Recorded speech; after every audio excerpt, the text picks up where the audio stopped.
Magandang gabi sa bawat isa. Long time no see tayo. Pero naniniwala ako na pag wala tayong finishing school, ang pinapadala ni Pastor Jerry ng mga links, lalo yung Hearing God's Voice, ay how to make our spirit or inner man strong, ay pinapakinggan natin dahil yun yung mga fundamentals, lalo sa panahon natin ngayon. So, the marketplace or outside is so demonic, but let us become a part of this kingdom that is about to manifest on earth. Kaya hindi natin dapat ito pabayaan, hindi tayo dapat maging unmindful, but we really need to be mindful. And kailangan na hindi tayo, alam mo yung usual lang, yung casual, kailangan naka-engage tayo. Okay? So, ang ating pag-uusapan ngayon, a new breed without greed. You are that generation, a new breed without greed, because this new breed without greed is a radical generation who will oppose to corruption, who will choose to win by righteousness. Is that you? Right. Kayo ba yan? Okay? So, a new breed without greed ay makikita natin na kayo ito. Kung kayo ay tinatrabaho ang connection, tinatrabaho ang accurate honor, tinatrabaho ang accurate respect, tinatrabaho ang accurate na pag-observe ng protocol and kingdom lifestyle. Napakahalaga na kilala natin kung sino tayo sa galaw at kilos ng banal na spirito ngayon, okay? So, let's all posture ourselves before we go. Let's all fine-tune our spirit to the frequency of heaven right now. Huwag kayong titigil hanggat hindi nyo naramdaman yung click sa inyong inner man na mayroong nangyaring fine-tuning. Nararamdaman po ba to na si sense ng ating spirit that I am fine-tuned, I am already aligned, okay? Kasi we are a spirit man. Pakisabi sa iyong katabi, kung may katabi ka, you are a spirit man. You are not a body, you are a spirit man, possesses a soul and lives in this body. So itong body ay sisidlan lang ng kung sino ang totoong ikaw, yung may daladalang buhay ni Kristo, yung spirit man natin. Yun yung pina-fine-tune. Yung inner man natin, yung spirit man natin, yun yung pina-fine-tune and ina-adjust, nire-realign, nire-reconfigure ng salita ng Diyos. Kaya bago tayo mag-push, let's all pray in the spirit. Clarabasa katalarayanda. Larabaka talarima saka talarayanda. Do not be oppressed. Kapalarema sakatal. Be free from every oppression right now. Be free from every anxiety and worriness and anxiousness. Be free from that frequency of demon. Learn how to rise up to a place where the devil cannot reach you and cannot touch you. Where is that? In the position where God positioned us to be seated at the right hand of the Father in Christ Jesus. Okay, let's go. Kapalarama sakatalarayanda. Go up higher. Larabaka pasakatalarakatia larayanda lara. Lareke momo sokoto loroboko kya baba baba sakatalarakatia mama mo sokoto loroyondo. Lare baba baka kasakatalaraka nyamamu mo sokoto loroyondo lorobo sokoto loroyanda. Laramaka sakatalarayanda larama sokoto loroyondo. Larayama makaka sakatalarayanda laramo sokoto loroyande lareyondo. Father, we thank you so much for what you are about to do in us and through us. Thank you for an open heart. Thank you for a heart that is ready, O Lord God, for downloading from the heaven above. Thank you for a heart that is ready to be empowered right now to a whole new level of dimensions and dynamic of the kingdom which you are building right now in this generation. A generation, a new breed without greed, oh God. A new breed who will oppose unrighteousness. A new breed a generation who is going to win by righteousness. We thank you so much that this generation is a God-fearing generation, will be able, oh Lord God, to be a builders of the Spirit. Lord, thank you so much that they will learn how to beat the system of this world. They will learn how to navigate, oh Lord God, pathways in the marketplace. We thank you so much, Lord God, for what they carry, oh Lord. It's the life that the marketplace needed, the life and the technology of heavens that the domains needed right now. We thank you so much that this young generation is going to be able how to ascend and descend, oh Lord God, in the spirit dimension, that they understand, oh Lord God, that we are created to live in two worlds. We are created to live naturally and we are created to live supernaturally, which is in the spirit place, in the spiritual dimensions. We thank you so much, Lord God, that the word that we are about to partake tonight, oh Lord God, is the word that is needed by our spirit, a guideline, so Lord God, pathways and a portal, oh Lord God, for us to have a breakthrough as a new breed without greed in the days to come. In Jesus' mighty name we pray. Amen and amen. So, let's go. Ang ating objective, bakit kailangan natin itong new breed without greed? Sapagkat kayo ang generation na talagang maglalampaso, supposedly maglalampaso sa dyablo. Pero pag ang greediness ay hindi na-address sa ating heart, sa bawat isa, ay mayroon ng risk, mayroon ng danger. Ang greed is manifesting in many ways. Hindi lang ito greed for money. Ang greed ay maaring greed for position. Yung position, yung gustong-gusto niya nasa position, limelight siya. It's a very dangerous kind of spirit. Dapat i-address natin ito. Greed for possession, yung mga material things na dahil mayroon sa iba gusto rin natin, or greed yung nag-hoarding tayo. That is greediness as well.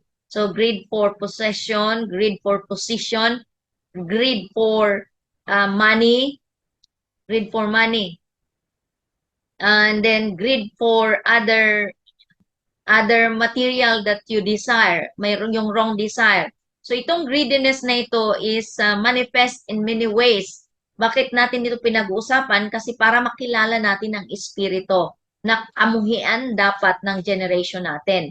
Generation namin at generation nyo, may stop ito sa cycle. May stop ito sa cycle ng ating pamilya, ng ating buhay. Kasi halimbawa, may greed sa mga ninuno natin, sa atin kailangan i-stop ito. Tama?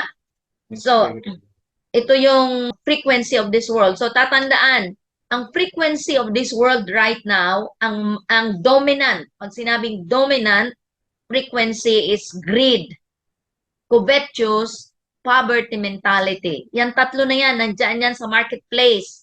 Itong covetousness, poverty mentality, greediness, yan ang very dominant frequency sa marketplace. Nakukuha? Tatandaan natin to. Bakit natin ito kailangan malaman? Para hindi tayo nito ma-influence. Para hindi tayo nito carrier. Kaya dyan sa education domain, business domain, political domain, arts and entertainment domain, social media o communication, science, technology, yung 8 domains na yan. Itong tatlong dominant spirit na ito ay nandyan yan. Yung greed, covetous, poverty mentality. Itong spirit na to, pina-fine-tune ang mga tao sa ganitong klaseng frequency. Except those who are accurately connecting their lives to the kingdom of God. Maliwanag. Bago tayo magbukas ng verse, para maliwanag ito sa atin as foundation. So, pag naka-fine-tune tayo dito, kasi spirit ito, in other words, demon. Ang greed is a demon, covetous is a demon, and the poverty mentality is a demon. So, kailangan wala tayo nito. Kasi new breed without greed ay walang poverty mentality, walang greediness, walang covetous mentality. Delivered dapat tayo dito. Amen ba?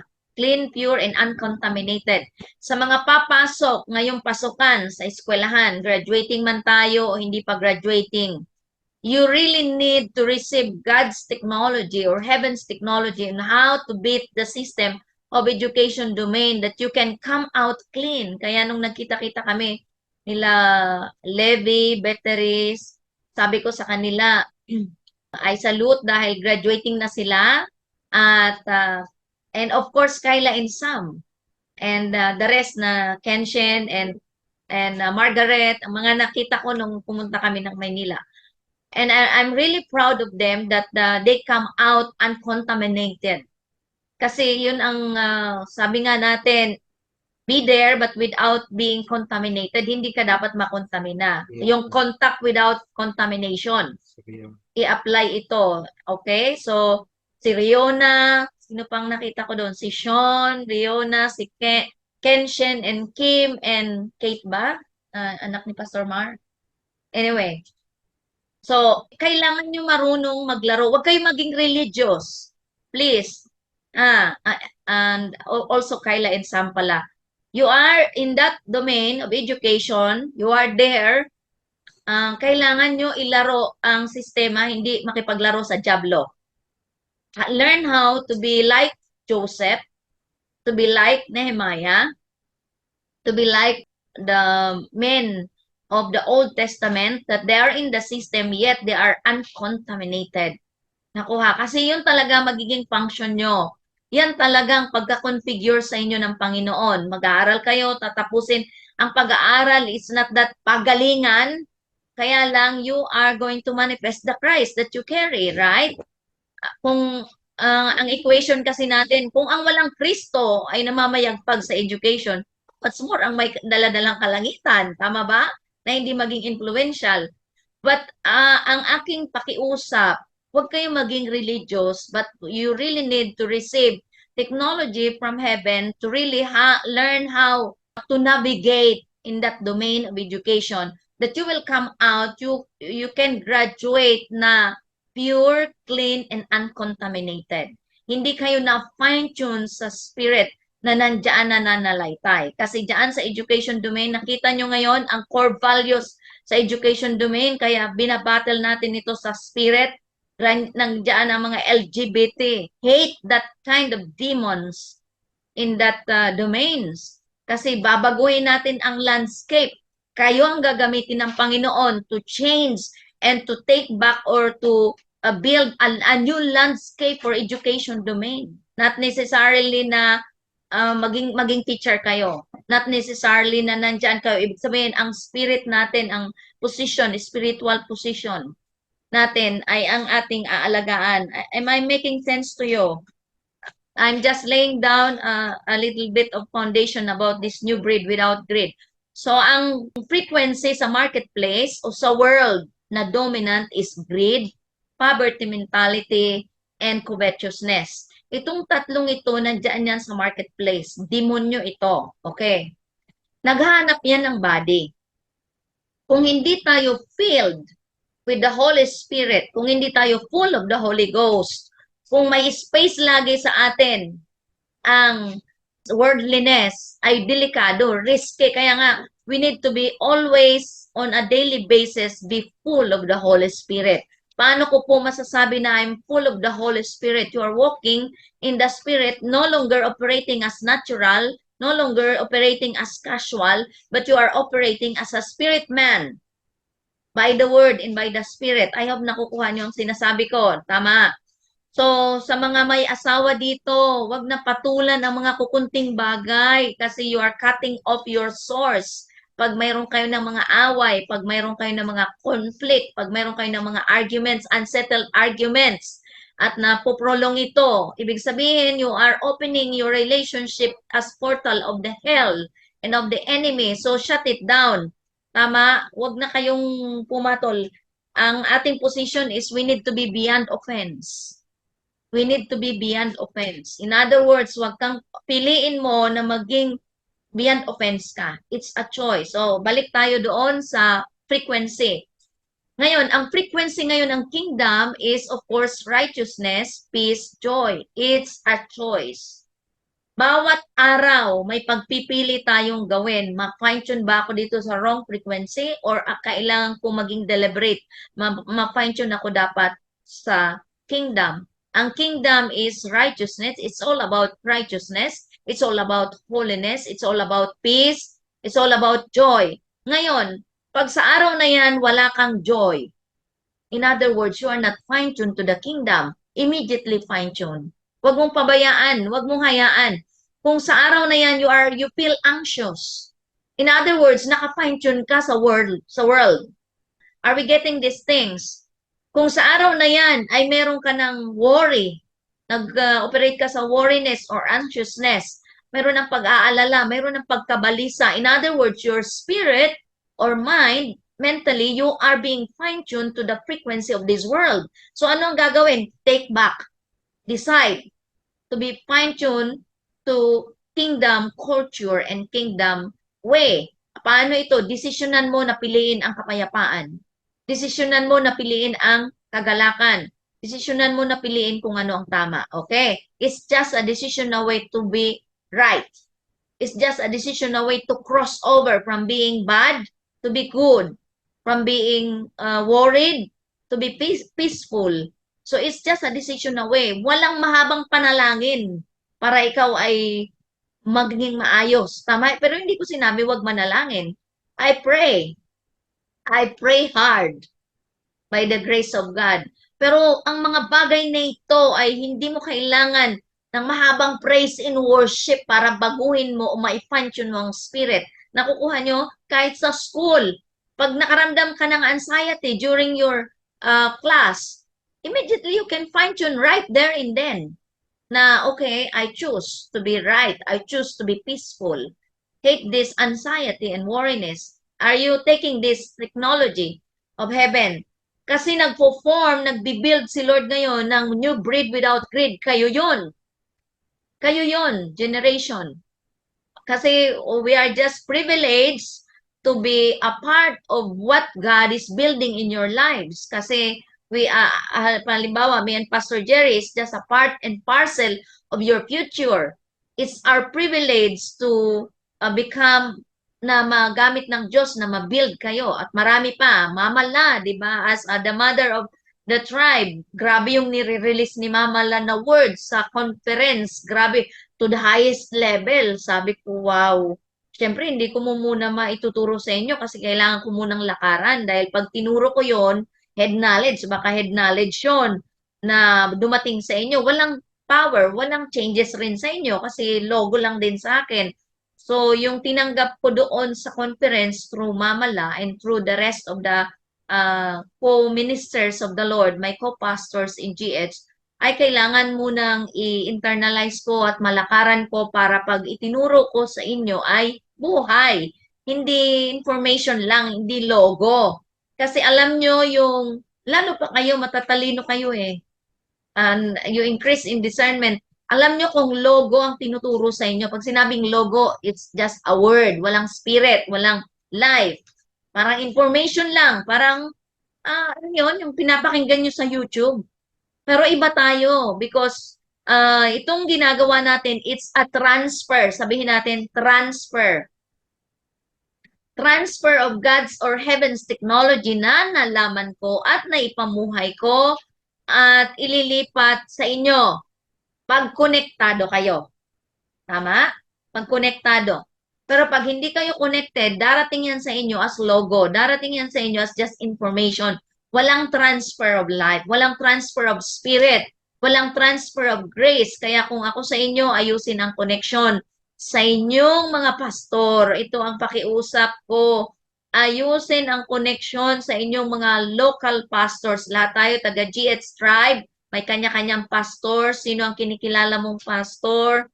Halimbawa, ang mga taga Maine, si Mama lang, o ang mga taga Biton, Pastor Sai, magkaroon tayo ng well-defined and accurate connection and honor sa ating setman. Kasi dito lang nagkakaroon ng transfer. Mahirap na sabihin, ay, konektado ako kay Mami Glenn at Pastor Jerry, pero sa pastor ko, hindi na ako konekta. No, hindi yun ang tama. Right? Because we need to be honorable. Sino bang nilagay sa inyo ni Lord na pastor? Doon kayo kumonekta, doon mag-honor ng tama. At itong ating, what is that? Psalm is just a supplement. Maliban lang mga taga-GH Jubel dahil they are under our care talaga. They are in a new choice position but to connect and honor the grace of God that we are being secured. Okay. So, by the grace of God, nakuha ito. So, new breed without greed. Isipin mo na new breed without greed, kasama ako dito. I am with this generation na new breed without greed. Kasi kung ang new breed without greed na pinoform at sinishape ngayon ni Lord, kasama kayo dun, you will be so powerful in the dimensions, in the spirit dimensions. Okay. Tatandaan na kayo, ang bawat isa sa atin ay may kapangyarihan na lakaran o i-access ang spiritual realm at ang natural, nandito tayo sa natural, but we can access things in the spirit. Amen ba?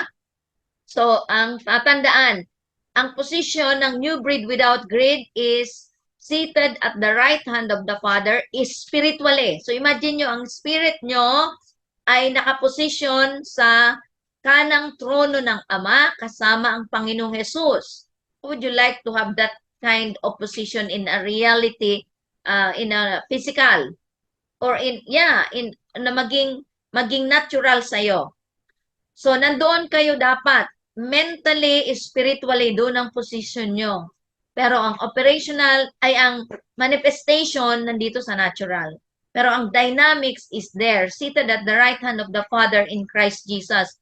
When you are positioning yourselves at the right hand of the Father in Christ Jesus, on a daily basis, you will live very powerful.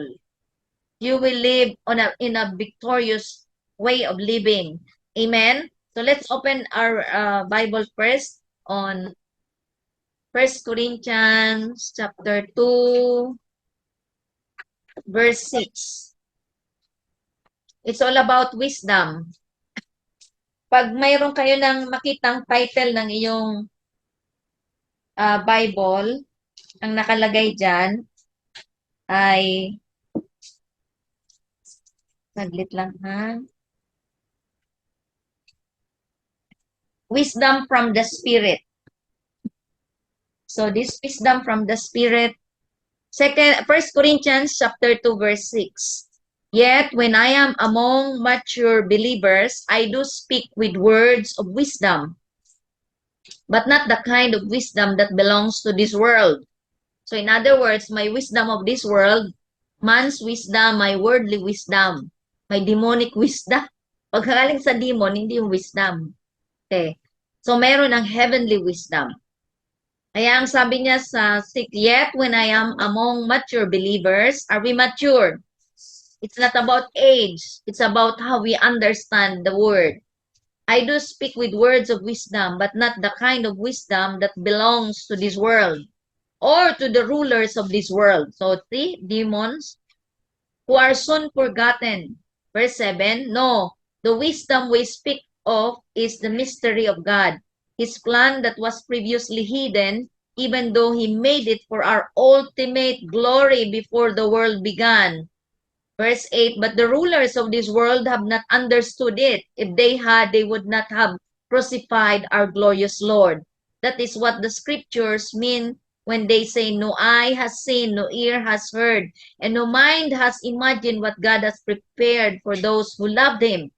Do we love God? If we love God, we can see things, the things that the eyes has not yet seen, and the things that ears has not been heard. Verse 10, but it was to us that God revealed these things by His Spirit. For His Spirit searches out everything and shows us God's deep secret. So kung meron man tayong isang tatrabahuin ay ang maging close tayo sa Holy Spirit.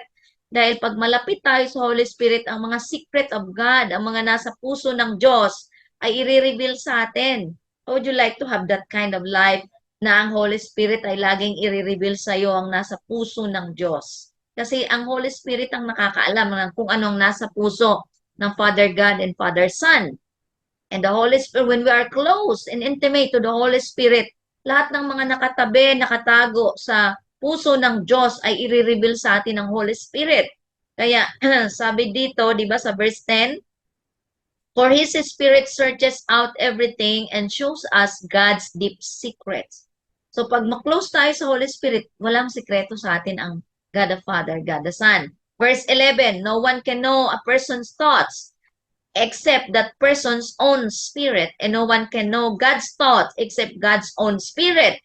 So, walang nakakaalam ng kaisipan ng Diyos kundi ang kanyang espiritu. Pero pag tayo ay malalim ang ating ugnayan sa banal na espiritu, hindi i-reveal ng Holy Spirit sa atin ang kung anong nasa kaisipan ng Diyos. Diba? What a privilege kung ganito tayo ka-close sa Holy Spirit. 12, verse 12. And we have received God's Spirit, not the world's spirit. Do we believe this? Yes. Sabihin mo sa iyong katabi, ang tinanggap mong espiritu ay hindi espiritu dito sa mundo, kundi espiritu ng Diyos. Kaya, and we have received God's Spirit, not the world's spirit, so we can know the wonderful things God has freely given us. Verse 13, when we tell you these things, we do not use words that come from human wisdom. See? May human wisdom, may worldly wisdom, may man's wisdom. Pero ang wisdom na powerful is God's wisdom, heavenly wisdom, divine wisdom. Okay, when we tell you these things, we do not use words that come from human wisdom. Instead, we speak words given to us by the Spirit, using the Spirit's words to explain spiritual truths. Verse 14, but people who aren't spiritual can't receive these truths from God's Spirit. Ito ang danger. Ang mga taong lumalakad as carnal, ang hindi lumalago at ang nagpapabaya sa kanilang relasyon sa Diyos. In other words, yung mga casual lang, yung mga kalos na, yung mga hindi deliberate at intentional sa kanilang paglago at sa kanilang pakikipagkaisa sa Espiritu ng Diyos.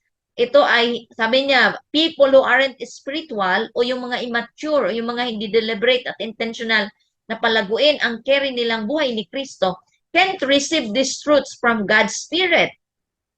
It all sounds foolish to them and they can understand it. For only those who are spiritual or those who are spirit men, matured, okay, can understand what the Spirit means. Those who are spiritual can evaluate all things, but they themselves cannot be evaluated by others. Hallelujah. So, 4, who can know the Lord's thoughts, who knows enough to teach him, but we understand these things, for we have the mind of Christ. Okay, this new breed without greed must possess the mind of Christ. Amen? Do you agree with this? The mind of Christ. We have the capacity to possess the mind of Christ. Sabi dito ang liwanag, we have the mind of Christ. So ang nag-ooperate ba sa atin mind of Christ na? Hindi pa, kasi we are all in the process. Pero kung deliberate tayo at intentional na pagpo-process, pagre-renew ng ating kaisipan, at napakabilis, may acceleration na ang ating pag-iisip ay naka-fine-tune sa perspective ni Christ. Pag may sitwasyon tayo, ang posisyon dapat natin, paano ba ito kung ako si Christ? Paano kaya ito ni Christ nire-resolve? Immediately, you come up to his perspective. Kasi pag perspective ng tao at may sitwasyon tayo, you are natural as like many others in the world. Pero pag hinandle natin ang ating concern or situations or circumstances the way Christ handle it, hallelujah, it's a more than powerful. Amen? Nakukuha natin. So, become a part of new breed without greed. Amen? This new breed without greed ay silang mamamayagpag as builders in the Spirit. Builders in the Spirit. Alam nyo ba na marami naman ngayon sa generation nyo ang kabahagi nitong new breed without greed, walang, pero nandoon sila nakulong pa rin sa spirit of religiosity. Mahirap. Ang dami, napansin ko, na-observe ko na ang daming mga kahenerasyon nyo, laman ng simbahan, pero may nasisense ako, I can sense some of this religiosity spirit. Religiosity spirit is a demons in nature, demonic in nature. Be free from this. Ang na mga kabataan, okay? Paano ko po ba ma-identify ang religiosity spirit? Yung passionate ka, mag-worship kunyari. Pero yung pagsunod mo sa loob ng tahanan ay hindi pa rin explicit. Ay, it's dangerous. Hanggang ngayon, hindi pa marunong magsunod. Yet, ang pinakamahirap yung nag-mission na. Pero hindi pa na-address ang pagsunod. It's really a religious things. It's demon. Nakuha ba natin? Yung simpleng protocol sa church na pagpapasok ng church, ang cellphone ay kailangan turn off or i-low. What is that? Yung tanggalin ang sound. I-mute. Hindi pa yun masunod-sunod, pero very passionate. At pina-worship lead pa ng pastor. It's a demon thing. Kamuhian natin ito. That is a religiosity. Okay. So ngayon, very deliberate ka naman. Sumunod sa ibang instruction ni pastor. Pero hindi ka nagta-tithes. Ang tithes of honor ay very casual ka. Oy, that's religiosity. I-address natin ito. I-address ito. Itong mga bagay na ito. Can we do that? Na-figure out nyo na ang religiosity. Hindi na natin bigyan ng marami pang emphasis. Pero ganun ang religiosity. Na member ka sa worship team, di ba? Halimbawa lang, member ka sa worship team, tapos exhort ka pa, may dynamic din, kasi pwede naman gayahin, pero we can never fake the dynamic in dimensions of the spirit. Pero ang pagsunod ay hindi accurate, hindi explicit. So may problema. That is religiosity spirit. Can we fix this? Young generation, finishing generation, a new breed without greed. Fix this para hindi tayo religious. Okay? Sasabihin mo, ay, hindi na ako nga nakikinig ng mga wordless song, pero kasi gusto ko mga, ano to, mga gospel song lang ang pinapakinggan ko, pero hindi masunurin. Oh, ano ngayon yun? Religiosity spirit yun. Ako, I listen to the song na mga wholesome, yung mga song namin noon. I can still listen kasi alam ko ang posisyon ko sa Panginoon. Basta alam mo ang posisyon mo sa Panginoon, wag lang yung mga headbanger, yung mga rock music na demonyo na talaga. Di ba? Malalaman mo yun. So, please do not be religious at this point of time. Kill the religiosity. Put to death. Hate it, that religiosity spirit. Yung, yung ano pa mga bagay. Faithful sa church, pero yung simpleng instruction hindi masunod. That is religiosity spirit. Yung nabibingi pag may ini-instruct ang pastor, bingi na parang natural, casual, hindi yan connected. Kaya, eto binibisita ko, nire-revisit ko yan lagi sa heart ko. Ang connection ko lagi, ang connection ko kay Mama lang, connection ko sa Lord, syempre. Pero pag hindi ako connected sa Lord, I can never connect to Mama lang. Ganun ang technology. So, kaya, ang pastor nyo, kahit hindi mag-instruct sa inyo, alam nyo ang puso. Carry the heart, what is in the heart of your pastor. Kasi, kahit isang sabi lang yan, ang mga pastor ay bihira mag-demand. Pero meron ng mga pastor na may mga grace na i-call ang attention mo, yung very apostolic talaga. But in my case, halimbawa ako in my case, nakalakhan ko sa espiritu that Papa Lo, Pastor Abraham and Mama La, Pastor Arena Joyce, hindi lamang sila mag-demand. They never demand. Kaya kailangan mas kilalanin ko, kukunikta talaga ako sa spirit nila kasi para alam ko ang nasa puso nila. Yun dapat ang sundin ko. Ang mga pastor na accurate, ang laging laman at nasa puso nila niyan ay para sa kabutihan natin. Para sa kabutihan nyo. Tama? Para sa kabutihan. Walang kaming ipapagawa na isa kakasama ninyo.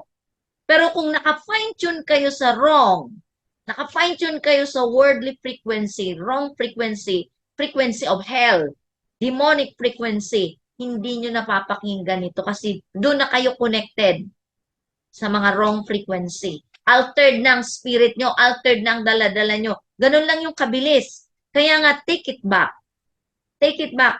Sabi ko nga sa inyo, ako, araw-araw ko to chine-check kasi I do not want to be casual. I do not want to be mindful. Marami akong kakilala na akala mo lang accurate ang connection nila. And then, eventually, nalaman mo na ang simpleng instruction hindi pala masunod mula sa kanilang mga pastor, and yet they are being used by God daw. Oh, mga dangerous ang posisyon. Tapos, fine-tune pala sila sa wrong frequency. This must not be our portion. Ilaban natin ito ng tama. This must not be our portion. Kaya we really need to be mindful of our connection, of the frequency that we carry. Heavenly frequency ba yan? Divine frequency ba yan? Kasi kung wrong thing na, nakapine-tune tayo doon, hindi ito mangyayari ang mga tinuro natin, mga pinag-aralan natin dito, ay hindi mangyayari o mapangyari sa inyong buhay. Tama? So, ulit ang connection, i-check connection sa to the God of heaven through your church and through the setman. Sino ba ang nilagay na setman sa inyo? I-check nyo ito, i-recheck. Walang masama kung araw-araw nag-check. Ang importante, tiyak tayo. Kasi mahirap na you assume na nandun pala tayo sa presumptuousness. Nung lumitaw ang kingdom, akala mo kasama ka, connected ka, pero hindi ka pala kasama, naging very irrelevant ka. Matatanaw mo na lang ang ibang kasama mo sa finishing generation na trinabaho ang connection, trinabaho ang pag-o-honor, trinabaho ang mga protocol o ang mga dapat trabahuin, makita mo na lang in a distant na silang namamayagpag kasi tinrabaho nila ang honor, ang connection at ang lahat ng mga bagay na ito na protocol sa kingdom at ikaw nagkakala lang. Ay, mahirap ito. Mahirap ito na bagay na ito. Alam nyo ba, ito ay okay lang ba i-testify ko to bago tayo magpunta doon? Siyempre ulit sa formal lesson. Para makita nyo yung simpleng principle but it's alive. Nakuha po natin. Doon nung sa main, I was been privileged na pinasalita ni Mama Lat. Para bagang hinalungkat ni Mama La yung spirit ko nung magsabi siya na, can you testify what you have uh, experience nung nilihan ka ni Papa Lo na natulog ka ng 2 araw at hindi mo alam kung anong nangyari and alam mo ba yung ganun na karanasan ko sa Panginoon nung ako ay ma-born again. Bago pa lang ako noon opera kasi nagkasakit ako. I was been operated with the internal hernia, something like that. This was 1986 or 87, between that year. If my friend Josephine Chua is here, she's a witness. Nauna akong ma, ma-born again sa kanya. Kunting araw lang, kunting linggo lang, o kunting buwan lang ba? At niyaya ko siya doon. Kung hindi ako nagkakamali, parang ganon. Kasi schoolmate ko siya sa Divine Word College sa Legazpi nung college kami. She's my friend since 1980. Hindi pa kayo mga buhay. My friend since 1980, nung high school days namin. Then, nung college kami, nagkasabay din kami sa college. Pero I believe nauna siya. Nauna siya sa akin mag-college kasi 2 years gap ako. Gap year gap ba ang tawag noon. Nag-work muna ako. Sa hirap ng buhay, kailangan ko magtrabaho muna.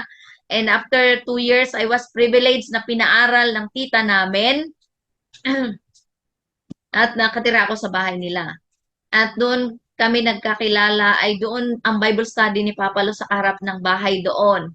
And then, doon ako na born again. And Papa Lo, pray for me and for healing, recovery. Kasi parang ano pa lang, days pa lang na ako ay galing sa operation. And then that was the time na naslain ako and then the rest ay hindi ko na alam ang nangyari. Natulog ako ng parang 2 days. Wednesday yon na Bible study kasi hindi ko makalimutan. It is a Wednesday. Bible study, marami ang nag-attend doon. Sa dulo, sasabihin ko kung bakit ko to sinishare. Marami ang nag-attend doon, families. We are 20 plus, I believe.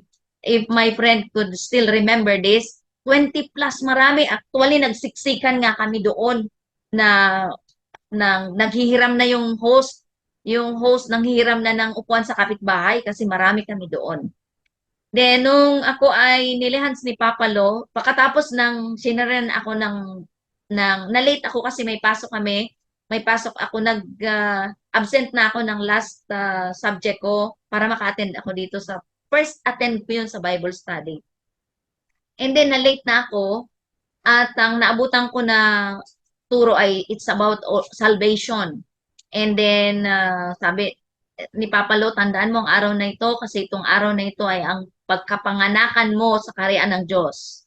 At hindi ka doon titigil at kailangan mo, hindi ka lang maipanganak sa kaharian ng Diyos, kundi maging bahagi ka ng kaharian ng Diyos.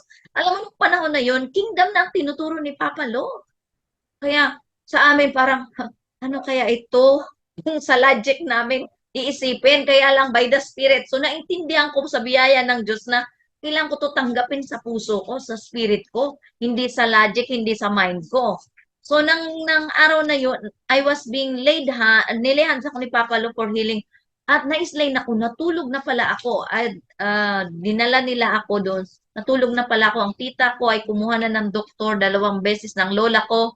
Pina-check na ako sa doktor kung buhay daw ako. Sabi ng doktor ay natutulog lang po siya. Pag nagsabi po siya na magsi-CR siya, alalayan niyo po siya, sabi daw instruction ng doktor, etc., etc. Hindi yan hihingi ng pagkain. Okay lang siya. 2 beses daw pina-check sa doktor.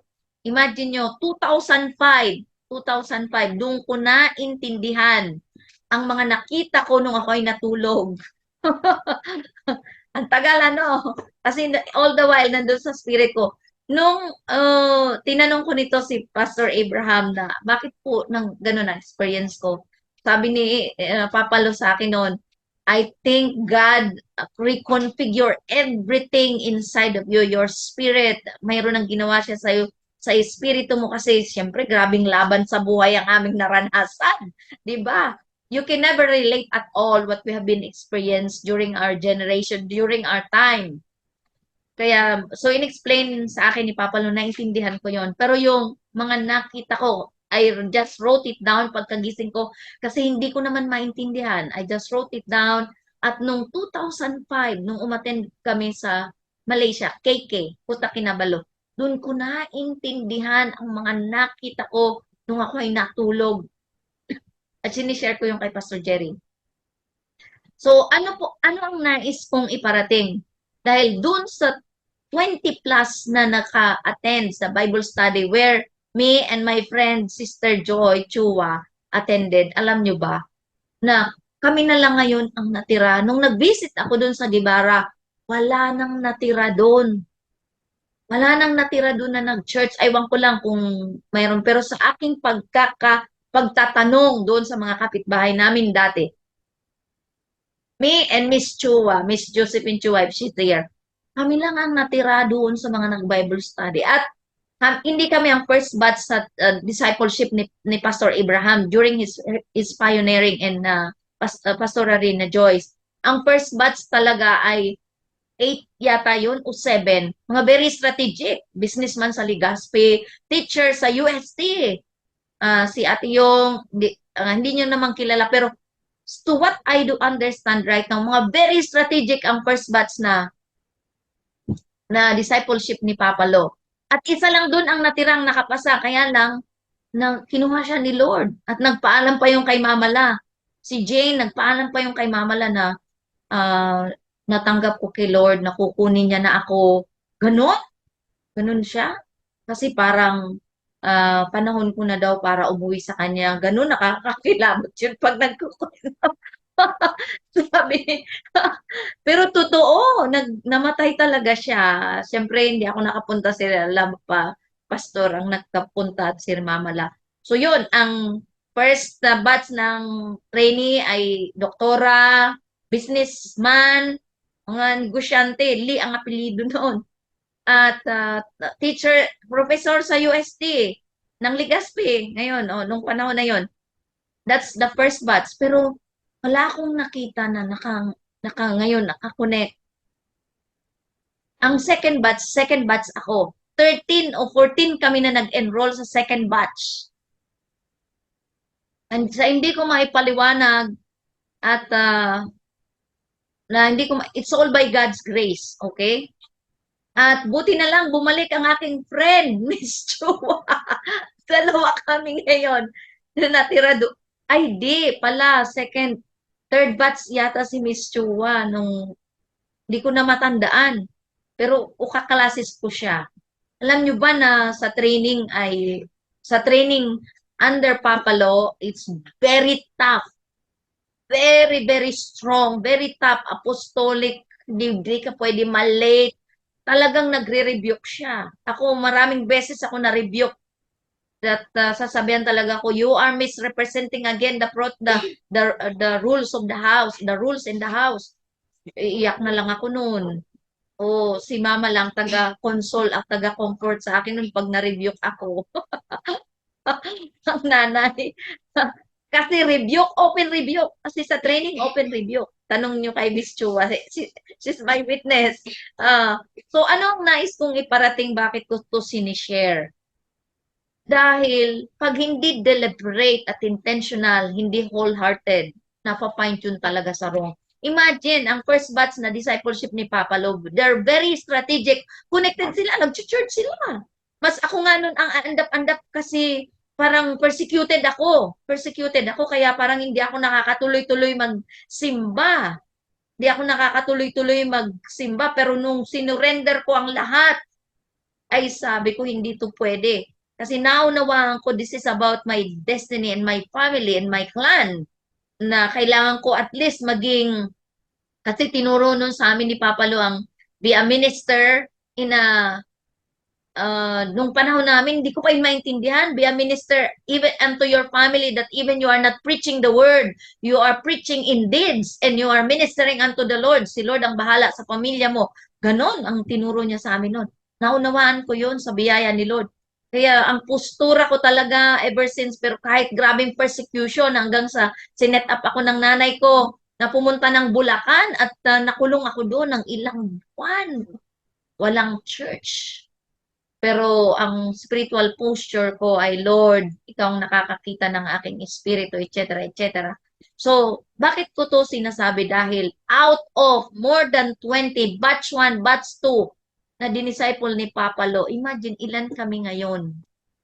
Hindi na natin alam kung nag-connect sila sa ibang churches. Pero as per Golden Harvest DNA, ako sa biyaya ng Diyos at ang aking friend ngayon, Miss Chua. Imagine, out of 24 or 25 sa batch 1 and batch 2, maliban na sa mga batch 3, 4, 5, kasi sila Pastor Arnold, Pastor Lars, Pastora Doris, they are a result of the training of Papalo and the rest, okay? So nakita nyo ba yon? Kaya very careful sa ating mga pinapakinggan. Ako mindful ako, sino ba ang pinapakinggan ko ngayon? Kahit ngayon, nakinig ba ako sa wrong? Pag mayroon ako naramdaman na alteration na konti, may napakinggan ba akong na wrong? I hate it. Hindi, kailangan isa lang ang source ko. Isa lang ang source ko. Dapat isa lang ang source natin kasi it affects our supply. Your connectivity always determine your supply, di ba? That's the teaching of Mama La. So kung ang source natin ay marami, di mo alam kung yung marami na yun may demonic frequency na pala, worldly frequency, nag-pick up ang spirit mo, kaya mixture tayo. Anyone who carry a mixture material cannot stand and sustain during difficult time. So, pwede ba natin itong ayusin, mga finishing generation? One source. Sino ba ang dapat natin pakinggan? Ang pastor lang natin. Ang pastor natin, sabi nyo, hindi naman accurate ang connection ng aking pastor kay Mama La. Hindi mo na yun trabaho. Okay? Ang ayusin natin yung ating connection. Now, look at David. Si King David, si Saul is a man over his life. Diba? Si Saul is not accurate. Pero hindi si David naapektuhan noon. Inayos niya lang ang kanyang spiritual connection and posture. Si Lord ang bahala. Tama ba? At trabaho yun ng Panginoon, yung ating setman at saka trabaho yun ng Diyos. Hindi natin yung trabaho. Ang trabahoin natin, yung ating concern, ang ating connection, ang ating honor, kasi para maayos itong binibuild ni Lord sa inyong generation, new breed without greed. May natutunan ba kayo sa Sinare ko? Sinare ko yun hindi para sabihin na magaling tayo. Walang magaling. Kung wala ang Diyos sa buhay niya, walang magaling.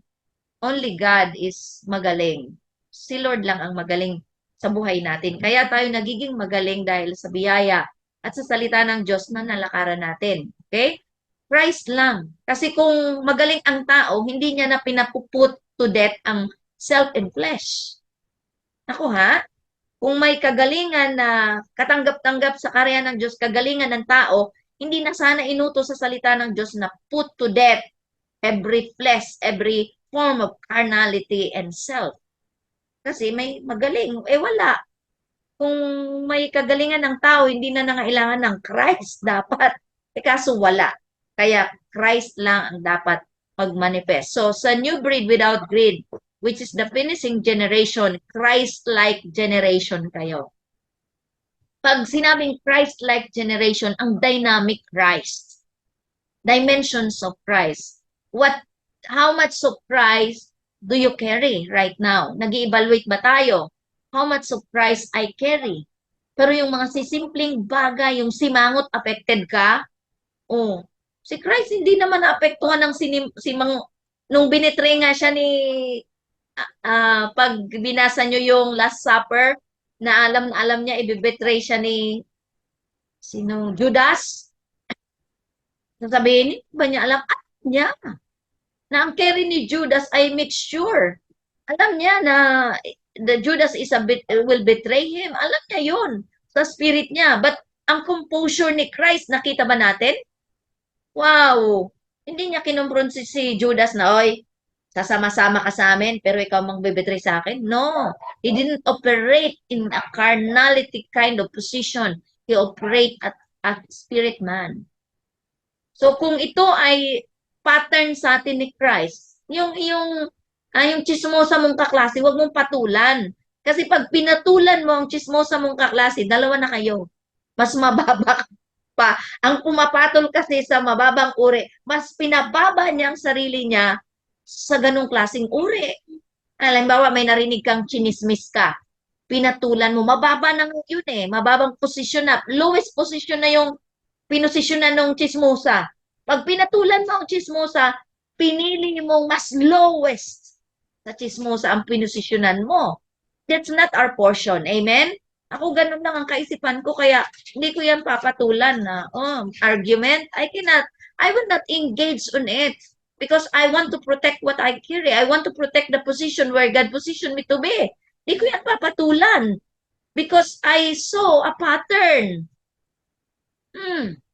Na-witness ko how many times I witnessed the case or the situation ng mga hinarap ni Pastor Abraham at saka ni Mama La nung panahon during their pioneering. Maraming mga accusation na walang katotohanan. It's a below the belt words that they face for the sake of righteousness. Hindi sila pumatol. So may pattern ako. May pattern ako na ang mga bagay na yun ay kahit na anong major, they live beyond above offense. Pero mahirap kasi process, pero may pattern. Yun ang kahalagahan ng may pattern. Kung you closely, yung accurate ang connection, nakikita ito na pattern ito. Pero pag hindi tayo konektado sa tao o sa grace ng tao, ay hindi mo ito naunawaan. So, baguhin natin, ayusin natin ang mga connection. Tama? Honor. Kaya may pattern ako noon. Sobrang mga accusation ng tinanggap nila. Sobrang mga chismis na mga mali. At alam ko kasi, I know them.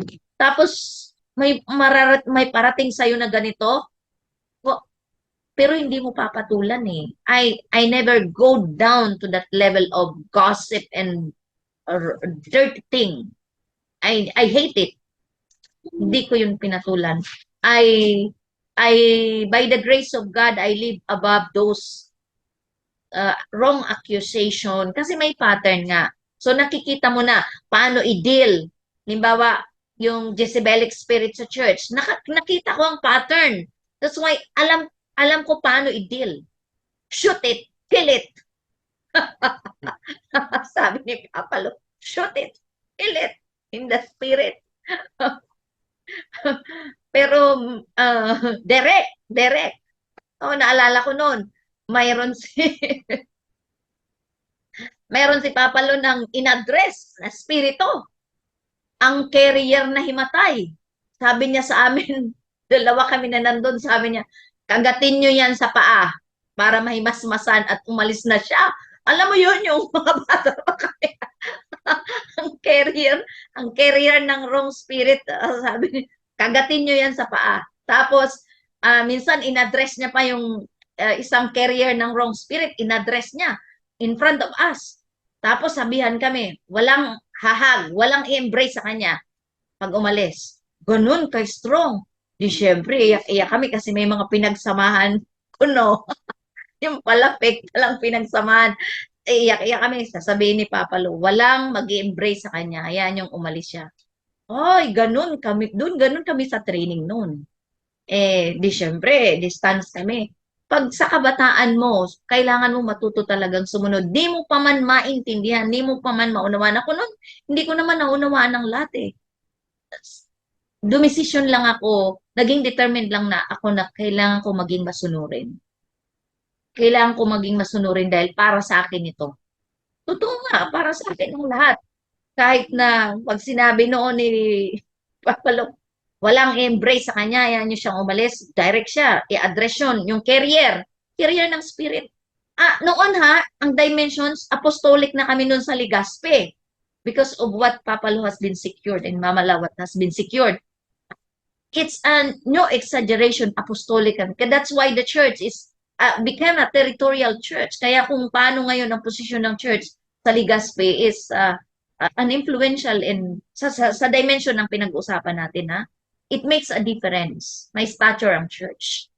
Kasi noon, followed by signs and wonders and miracles na. Pag nagkaroon kami ng crusade sa lalabas, at the same time, practicum namin, crusade sa supermarket, handa ito ng aking friend, supermarket, at pupunta kami sa isang barangay, dala namin ng mga sound system, at saka lahat kami full force, may mga upuan, etc. So, followed by signs, wonders, and miracles. At ang mga napagaling, magsisimba, ilang buwan lang pala yun na simba. Pero pag hindi sila naging tama sa connection, mawawala. Kahit yung napagaling sa polio kasi pilay siya, Annalisa. Annalisa ang pangalan nun eh. Pilay siya, napagaling siya, straight on the spot, nakalakad siya. Ganun ang mga karanasan namin nun. Nag-church siya. Pero pinatrabaho siya ng nanay niya sa bar. Nawala siya. Imagine, hindi garantiyang ang miracles mga miracles na experience mo ang signs and wonders, hindi garantiya na magpapatuloy ka sa church. Kaya, di ba, delikado?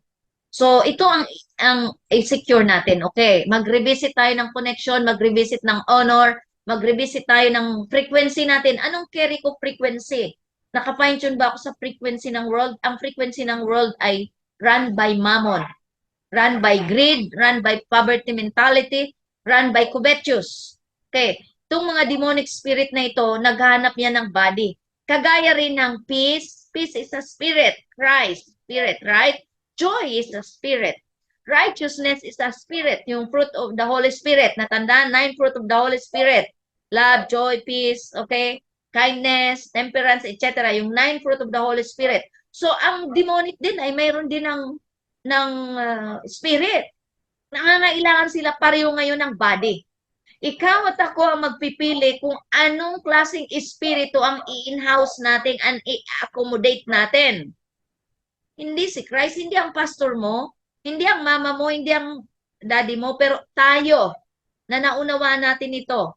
This demonic spirit nangangailangan ng body, ang Holy Spirit nangangailangan ng body. Anong klaseng spirit ang mag-ooperate sa atin? Yan yung pinili natin. Kaya kung stubborn ka pa hanggang ngayon, ibig sabihin, pinili mo na maging stubborn and arrogant sa ngayon. It's a demon. O sa ayaw at sa gusto mo, born again ka, pero demonyo ang carry. Ano yan? Saan papunta yan? Great day of the Lord o dreadful day of the Lord? Sasabihin mo, great day of the Lord ako. Diba? Niluloko lang natin ang ating sarili. So, great day of the Lord kung ang Holy Spirit ang ating pinalalago at ang karakterya ni Kristo ang ating pinalalago sa ating spirito, sa ating spirit man. We can never tell that I am in the pathway of great day of the Lord.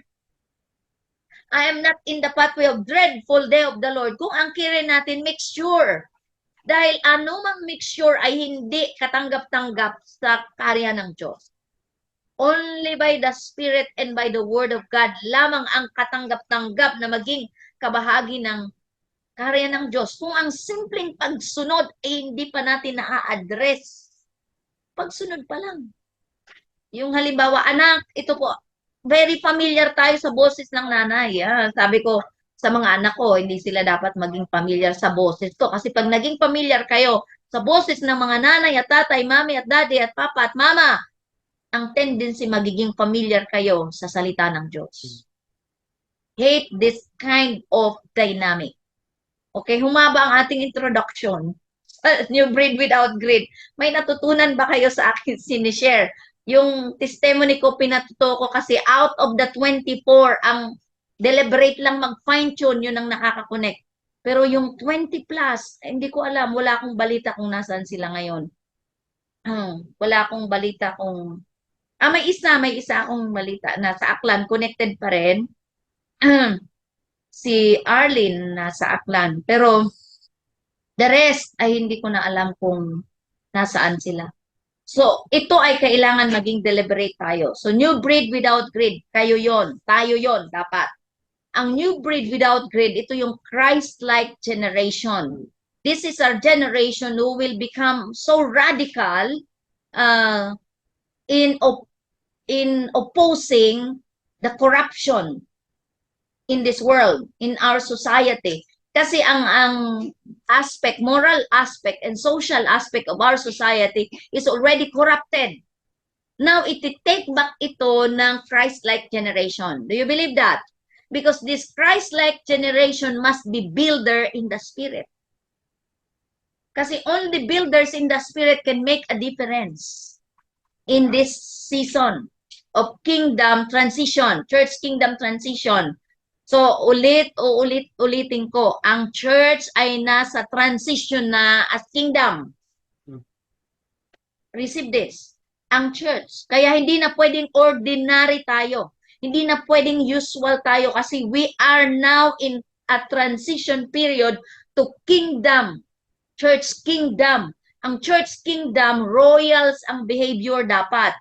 Sa church kingdom, observing protocol is vital. Sa kingdom ay royal and regal ang mga behavior dapat.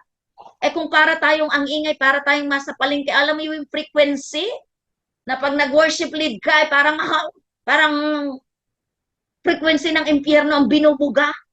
Mahirap yun. Masisense mo na ngayon yung ang isang worship leader kung may dala-dalang sensual spirit o frequency of worldliness, masisense nyo na yon. Kaya dapat intentional tayo dito. Na ang fine-tuning natin is frequency of heaven. Mayroon ng tranquility, ang frequency of divine. Mayroon ng kapayapaan, hindi anxiousness. Na nakukuha nyo ba? Ayoko mag-illustrate, baka tawanan nyo ako. So, para mas-sense, pag lumago ang ating espiritu, ay ma-sense nyo itong mga frequency na ito. Mayroon ng tranquility ang inilalabas mong frequency. Mayroon ka ng kapayapaan. You know who you are in Christ, right? And you know who Christ in you and you know your position in Christ. Huwag tayo maging religious. Hate this religiosity spirit. Maraming bawal. Alam mo yun, maraming bawal. Bawal makinig, bawal manood ng pelikula, bawal, daming bawal. Daming binawal, binakura niya ang sarili niya sa puro bawal. Pero yung mga pinaggagawa ng Diyos na dapat baguhin ay hindi ina-address. Mahirap yun kasi baka religious spirit na yun at nandun na tayo sa legalistic kind of position. Mahirap maging legalistic tayo. Okay? I hope am I clear to you with this. Huwag tayong maging religious. Have freedom in the spirit. Pag naramdaman nyo na hindi kayo, wala kayong liberty, alam nyo yung hindi kayo malaya, wala kayong kalayaan, be careful of that. Baka religiosity spirit yan. Nakukuha. Yung wala kayong kalayaan sa loob ng bahay nyo, sa school nyo, parang wala kayong kalayaan. Walang buoyancy of your spirit. Hindi lutang ang spirit nyo. Be careful. Saan naka-fine-tune ang spirit ko? Kasi bakit di ko to nararamdaman na parang I have the liberty. Where there is the presence of God there is freedom and liberty. So in other words, hindi mo kasama ang Diyos kung wala kang kalayaan. Yung freedom in the spirit ang sinasabi ko. Ang mga nag-set ng legalistic kind of life, yung mga maraming binawal kaya parang wala ng kalayaan sa buhay, ay minsan nagiging ano yun, religiosity lang ngayon. So, i-address natin ang lahat ng ito. Kailangan maramdaman mo na may kalayaan ka. Pag nasa bahay niyo ikaw, may kalayaan ka, yung buoyancy of the spirit, walang condemnation. Ay, baka mamali ako, baka magawa ko. Ay, alam mo yun, hindi yun tama. Kailangan you need to have this liberty and freedom in the spirit. Kasi ito ay palatandaan na lutang ang ating spirit, hindi tayo offended. Hindi tayo legalistic. Mahirap mapako doon sa legalistic. Okay? So, receive freedom in the spirit. Do you have this right now? Pag sinabing receive freedom in the spirit, yung may kalayaan. Yung kung tatawa ka, tumawa, basta sabi ni Mama La, hindi nailabas ang nailabas ang ano to, yung lungs. May mga tumatawa daw na nalabas ang baga. Wala sa tamang posture. Pag tumawa na ilan, alam yung tawa na may kalayaan. Tawa na may kalayaan, paggalaw na may kalayaan. Kasi sa kaharian, may kalayaan. Diyos, may kalayaan dapat tayo. Okay. So now the church is in transition to church kingdom. Kaya titingnan natin ang protocol. Okay. Pag wala kang dimension pala ngayon, pero lilitaw siya as natural. Physical. Hayaan natin na paglitaw na ang church kingdom as physical, kabahagi pa rin tayo. Tama? So ngayon, dimensions pa lang, dynamic and dimensions of kingdom na ilalakaran natin. Paano ko malaman na I'm still now at work? O partner ako sa Holy Spirit na sa transition ng kingdom, ang kapayapaan sa iyo ay nag-progress. You are abundant tayo sa kapayapaan, abundant tayo sa joy, abundant tayo sa righteous to what is right. Dimension yan. May order ang ating buhay. May freedom in the spirit. Ayan ay kingdom na mga dynamic o dimensions. Nakuha. Pag wala doon, check, and fix it. Decide. So, new breed without greed. Paano ito maayos na maging Christ-like generation tayo o new breed without greed? Ang unang-unang i-address para ito ay malakaran natin yung honoring God accurately in our lives. Yung honor is accurate. Okay, maliwanag? Para magamot ito sa atin o para maging kabahagi tayo dito sa new breed without greed is honoring God accurately or serve and honor God with our tithes. That's one. Pag in-address, accurate tayo nito, ang greed nawawala sa atin. Pag accurate tayo sa ating honor, tithes of honor. Okay? Sa apostolic, o ngayon na nasa transition ang kingdom, yung tithes is a result of our honor to God. Ang tithes is of God. That is 10% of what you receive. Okay? Mga finishing generation, new breed without greed, Christ-like generation, tithe is the 10% of what you receive. Okay. It's of God. The 90% is still of God, but it's for stewardship. Ima-manage mo. Ang iba kasi may kaisipan na ganito. Pag nakabigay na ako ng 10%, ako nang bahala sa 90% kung ano to. Hindi na kinonsult ang Diyos kung anong gagawin niya sa 90%. Diba?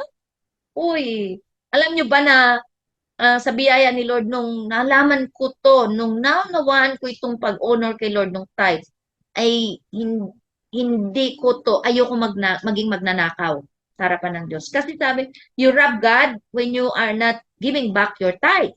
Ayoko kaya maging magnanakaw kasi pag naging magnanakaw, hindi ako kabahagi sa kingdom. Ang mga doon sa kingdom, mga accurate yun. Now that we are in transition to the kingdom, walang magnanakaw na ipapapasukin ang Diyos sa kaharian. Kaya kailangan ito iayusin natin. Honor, serve and honor God with our tithes. Kasi bakit ito Malakay 3:10 ito, Malakay. The entire Malakay is about honor. It's not just about tithe because tithe is a result of your honor unto God.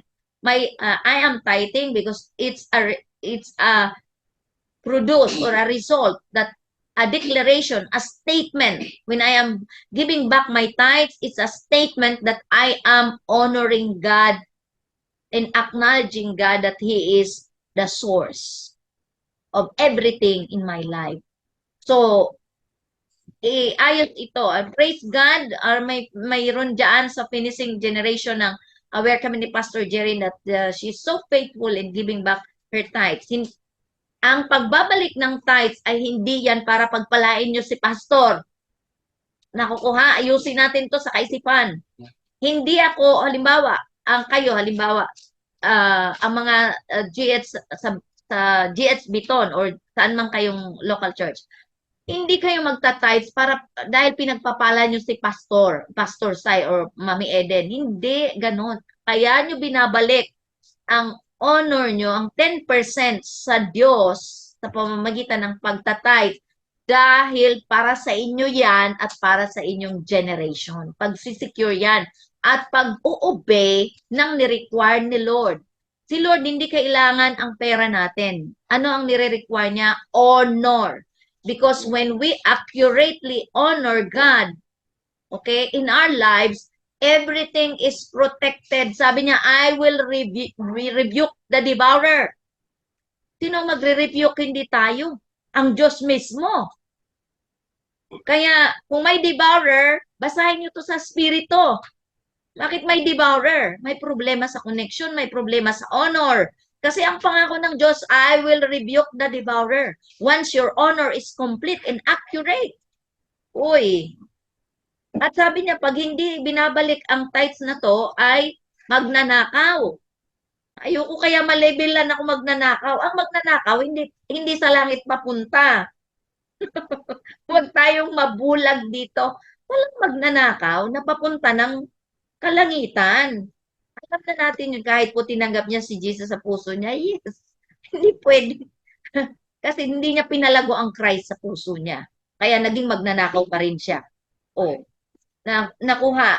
Ito ay liwanagin natin. So, for us to become a part of this new breed without breed, Christ-like generation, finishing generation, na gagawin ng Panginoon na so powerful in this last days, in this kingdom age, church kingdom age, ay kailangan accurate ang honor natin sa Panginoon. Serve and honor God as our source. So, ang result ng ating pag-honor, isa doon ay ang 10% tithes. Tama? 10 belongs to God, so that's the other 90% is for stewardship. We use the 10% to acknowledge Him as our source of supply, and He will bless us according to His riches of His glory. Nakuha na natin ito? So, ang practice ng tithes is not confined in the Old Testament. It starts with Abraham, if I'm not mistaken, the father of faith and the father of many nations. He acknowledges the priesthood of Melchizedek and its services and its importance for his descendants. Pagsisecure ng generation. Na kahit hindi mo ipanalangin pero ang honor mo ay accurate. Wow, may nasisecure ka. Kaya kung maintindihan natin ito, hindi tayo magnanakaw ng ating tithes. Nakuha? In fact, dadagdagan natin ang ating giving. Hindi ka manghinayang. Kasi kay Lord naman yan galing eh. It's so happy na, privilege na pinagkatiwalaan tayo. Kaya hindi ka magiging maramot. Ako, at the early age, in-address ko tong greed. I hate greed. Na hindi ito maging portion ng aking generation, hindi ito maging portion ng aking pamilya. Kaya, pag mayroon ng pagkakataon na magbigay, as much as we can, Pastor Jerry and I, kailangan magbigay. It's not about the amount of money, but it's about beating or dislodging or destroying this spirit of greed in us. Tama? Huwag kayong Huwag kayong maghinawa, magsuporta at magbigay sa kingdom. Pero may instruction kay Lord. Pero as we grow in the Lord, pag alam mo trabaho para sa kingdom, pag-build ng kingdom, pag-extend, pag-expand ng kingdom, ay wag niyong kayong maging maramot. Kasi pribilehiyo lang lahat ito. Tama? Nakuha? Hindi nyo pa man ito maintindihan, just receive this in your spirit. Are we Abraham's descendants? If we are Abraham's seed, hindi Pastor Abraham lang, kundi yung Abraham, the father of many nations. Tama? Yung nagkaroon ng transaction with Melchizedek, the father of faith. Kung mayroon tayo ng pagkakaunawa that I am a part or I am one of Abraham's seed, ang obedience natin is explicit and accurate. Ang ating honor sa Panginoon is so accurate. So ito ay ayusin. Serve and honor God with our substance, with our life. Ito ang number one na kailangan natin maayos para madil ang greed. Tama? Madil ang mammon, madil ang greed. Pag inacknowledge natin na si Lord ang source, hindi ka manghihinawang magbigay. Hindi ka manghihinayang. In fact, alam mo ba yung mayroon ng conviction sa'yo si Lord? Ako marami akong natutunan dito. Okay lang, mayroon pa tayo ng 8 minutes. Marami akong natutunan. Nung bata pa ako sa Panginoon, mayroon ako ng karanasan na may conference kami. Yung unang ano pala, yung unang dating dito ni Papa Jonathan, that was year 1990. Hinusyoon nila Papa Lo at ni Mama La. Siyempre, full force ang church sa La Trinidad Hotel. That was January 1990. May bagyo noon. Actually, si Dr. Maurice Rulo is expected pero hindi nakarating si Dr. Maurice Rulo. Si Dr. Jonathan David ang nakarating at saka si Pastor Paul ang nakarating sa seminar. Yun ang unang dating niya dito sa Pilipinas is with Papa Lo. So, nung pagbaba ko doon sa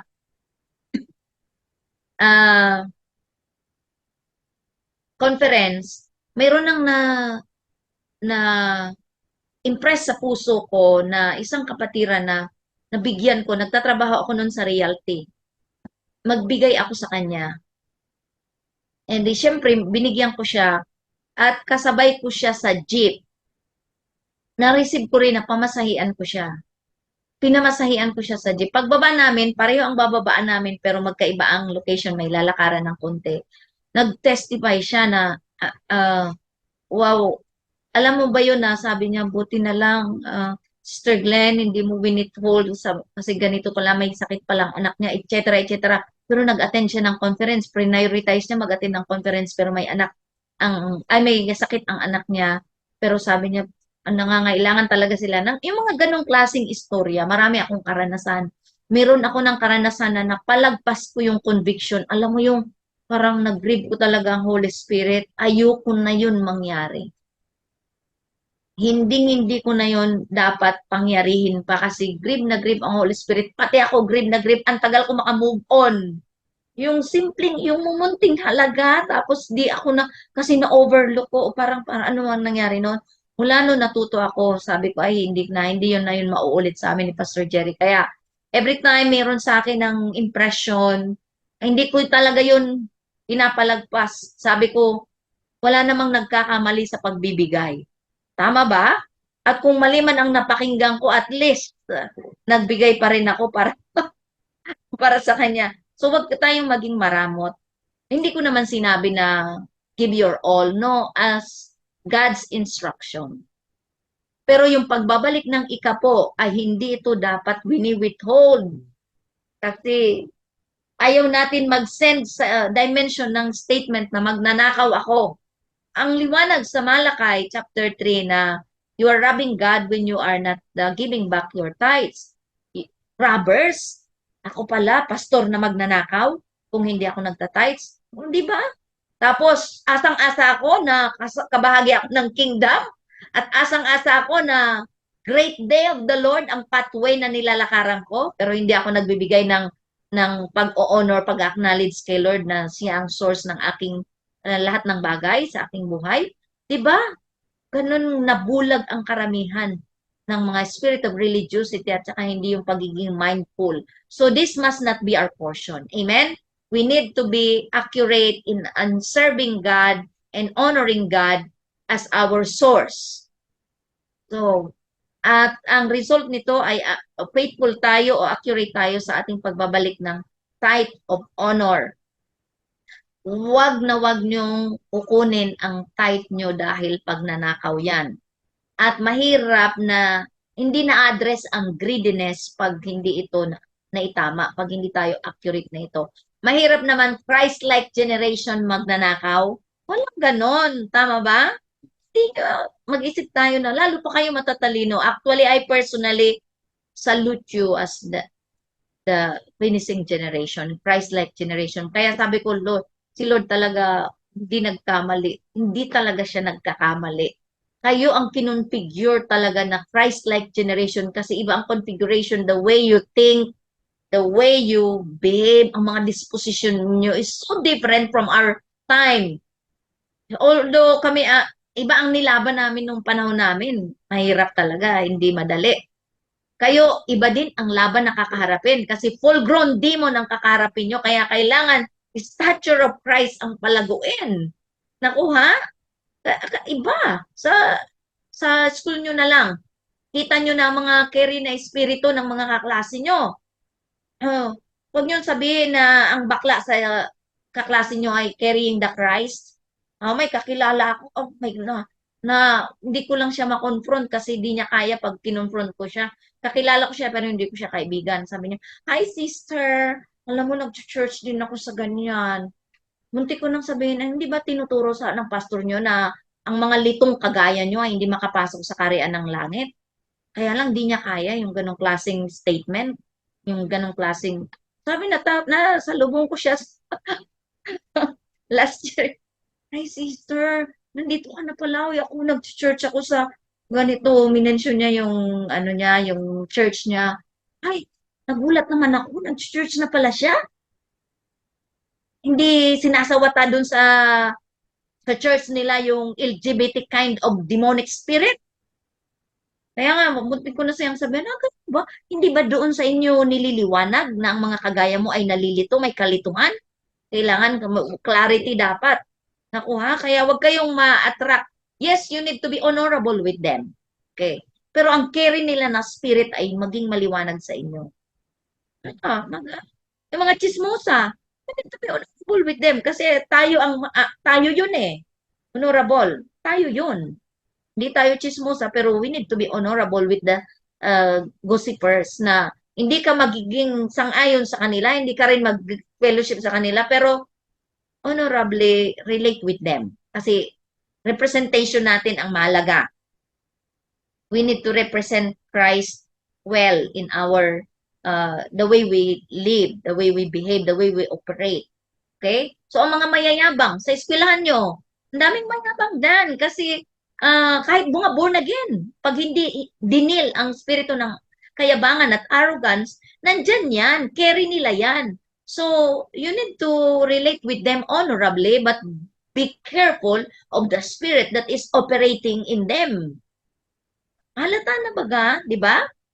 Relate well with honor, yung pagiging honorable.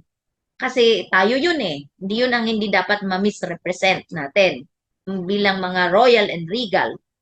Pero hindi ka makikipagsang-ayon sa mga carry at lalong hindi ka makikipag-fellowship kasi the spirit can be transfer. Ang espiritu ay natatransfer. Halimbawa, ang mga nasaniban mo, ang mga naging very close ka sa school nyo ay mga chismosa, pag lagi at lagi silang kasama mo, hindi mo na malayan, isa ka na ring chismosa at mas masahol pa sa kanila. Kasi sasabihin mo, Christian ako, kaya mayroon ka pa ng pasis na ganyan. So hate this kind of dynamic. Can we do that? Can we do that? Isa lang ang ating natalakay, alas 8 na kasi. At sa susunod, ayusin natin ang susunod. Meron ito ng mga subtopic na number 1 at ang number 2 ay What is that? Talakayin natin sa susunod. Okay, clear ba ito sa bawat isa sa atin? Kung anong tinanggap natin ngayon sa ating spirit at naunawaan natin, lakaran natin sa isang linggong ito at maging mindful. Huwag din naman tayo maging judgmental. Ay sister, kitang-kita ko sa iyo ang daladala mong espiritu. Chismusa ka. Huwag tayong ganun. Operate in the spirit. Diba? Maging honorable tayo. We need to handle it in the spirit na hindi ka judgmental, but you can sense it, operate in discernment. Okay, let's pray. Father, we thank you so much for what you have done into our spirit right now. We are appreciating you, Lord God, and the Holy Spirit by downloading things in our spirit, man, oh God. Thank you so much that you could give us clarity on how to operate the dynamic of divine technology, heavenly technology. Father, we make a decision tonight that we need to be fine-tuned to the frequency, current frequency of heaven, current frequency of the kingdom right now. That if we are fine-tuned to the worldly frequency, we are cutting this off right now. We are making a decision to really become fine-tuned to the divine frequency and heavenly frequency right now in Jesus' name. We thank you, Lord God. And we pray that this finishing generation, the Christ-like generation, a new breed without greed, will rise up higher and higher, higher and higher, and will deliberately grow and mature the Christ that they carry in their lives in Jesus' mighty name.